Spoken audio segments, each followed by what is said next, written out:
Back news ప్రస్తుతం విజయవాడలో BJP MP GVL మీడియాతో మాట్లాడుతున్నారు. లైవ్ ద్వారా చూద్దాం. ని వ్యతిరేకించే పార్టీలుగా ఒక కూటమిగా ఏర్పడ్డాయి తప్పితే ఇప్పుడు టీఆర్ఎస్ కాంగ్రెస్ ఒకరినొకరు దూషించుకుంటున్నారు. టీఆర్ఎస్ టీడీపీని దూషించుకుంటున్నారు. నిన్న చంద్రబాబు నాయుడు గారు చెప్తారు టీఆర్ఎస్ ప్రభుత్వం అధ్వానంగా ఉందని.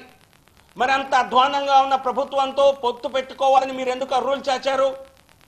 అంటే అవినీతి కలిసి చేద్దామని మీరు కేసీఆర్కి ఏదైనా సిగ్నల్ ఇచ్చారా ఎన్నికల ముందు? ఆయనే చెప్పారు కదా, నేను కేసీఆర్ గారికి చెప్పాను మన ఇద్దరం కలిసి పోటీ చేద్దాం ఎన్నికల్లో అని. మరి ఆయన అంత అధ్వానంగా పరిపాలిస్తే అవినీతి చేస్తే మరి మీరు తోడు దొంగలు అవుదామని ఆయనతో పాటు కలిసి చేరదాం అనుకుంది. అక్కడ భాగస్వామ్యం కావాలని మీరు ఆయన అడిగింది. సో కాబట్టి టీడీపీకి టీఆర్ఎస్కి వీరెవరికి కూడా వీరు చెప్పే మాటలకి వేసే వేషాలకి ఎక్కడ పొంతం లేదు. ఇవన్నీ కూడా ఎప్పుడో అప్పుడు రాజకీయ పొత్తులు పెట్టుకున్న పార్టీలే.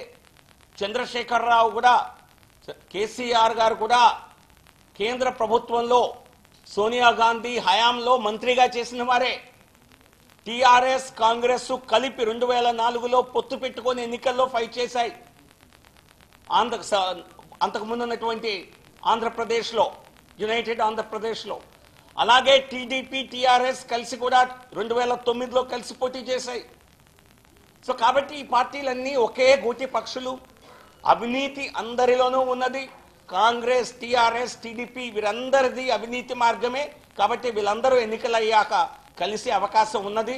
ఎందుకంటే నాకు తెలిసి తెలంగాణలో ఏ ఒక్క పార్టీకి ఈ రోజున మెజారిటీ వచ్చే అవకాశం లేదు. కాబట్టి అవినీతిలో కూరిన ఈ పార్టీలన్నీ మళ్ళీ కలిసే అవకాశం లేకపోలేదు.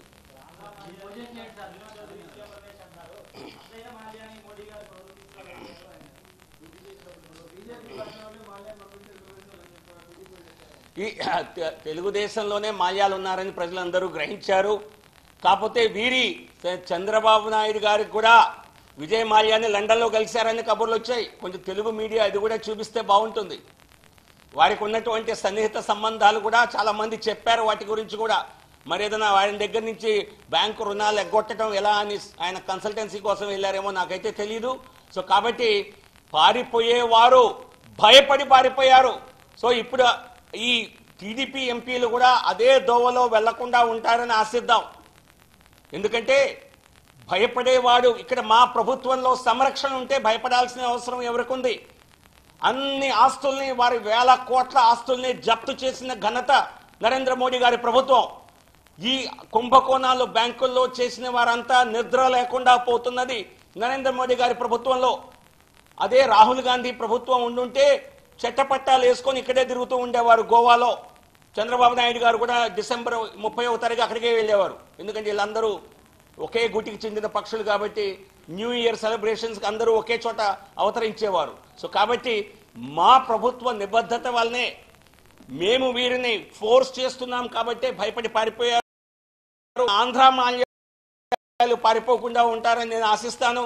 సంస్థలు ఎవరికైతే డబ్బులు రావాలో వారు తగు స్థాయిలో వీటిపైన చర్యలు తీసుకుంటారని నేనైతే ఆశిస్తాను.